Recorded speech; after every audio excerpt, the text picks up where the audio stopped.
So they're just sitting there. The retail deals are just sitting there and like in the trash can. And so that's where an agent can come in and convert that and actually become a, and actually make it turn the trash into cash.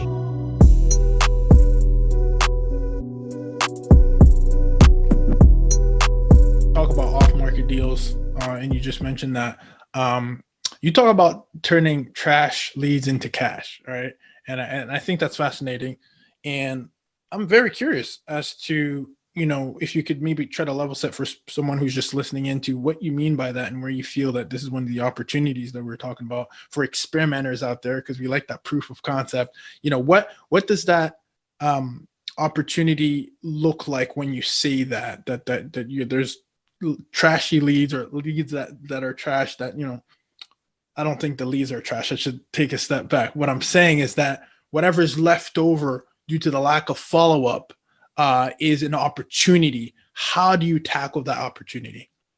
Yeah. So, well, the trash leads I'm talking about are actually from investors, not from agents. Yeah. Like, literally, they're just throwing them in the trash. And I would say that the reality is for them, they're not good leads because they're people that want to sell closer to retail price.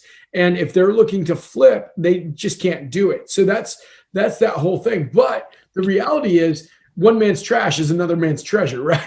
Yeah. And can you take a step back? Because I think I'm connecting dots. I know exactly what you're talking about, but just for our listener, just in case you're not catching on to what Chris is saying, do you want to maybe talk about the specific scenario where, an investor is not looking at a specific deal, and then that can become an opportunity for maybe, an agent to come in on the retail side? Can you just level set a little bit? Yeah, sure. So let's say somebody wants to buy, like somebody says, hey, I want to sell my house. It's worth $300,000 as it sits right now. Well, if you're an investor that's going to buy it and flip it, right? And you say, I give you a call, you say your house is worth 300, or I give you a call, I look and I see it's worth about 300, and you tell me you want 260 for the house, right?